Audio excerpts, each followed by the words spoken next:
With Americans voting across the country and Election Day 3 weeks from tomorrow, it is worth reminding there's more than the presidency at stake. Polls continue to show the Senate map tilting in favor of Democrats and Republicans struggling in many suburbs. So Democrats are trying to expand the battlefield to take advantage of changing demographics in some traditionally red districts. One example is southwest of Houston in the diverse county of Fort Bend, Texas, where what has been a long time GOP stronghold, the state's 22nd congressional district, is now competitive. Andrew Schneider of Houston Public Media takes a look. Fort Bend County makes up the lion's share of Texas's 22nd congressional district. Since 2009, it's been represented by Pete Olson, who regularly won double-digit landslides.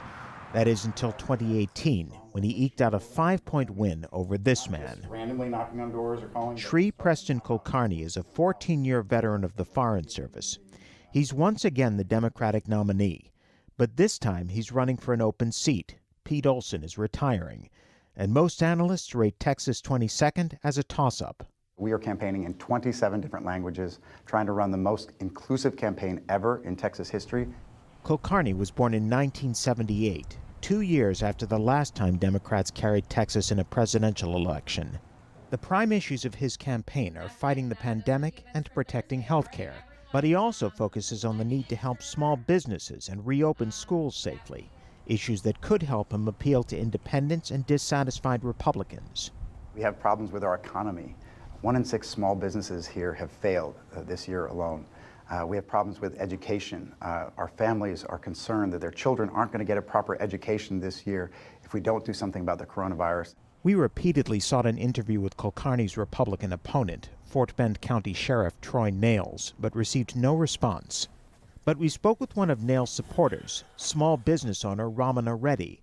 A native of Hyderabad, India, Reddy is also planning to vote for President Trump. The Democratic Party, what I felt, and I still strongly feel about it, is they want to appease the minorities rather than create jobs and help the minorities to go up the ladder.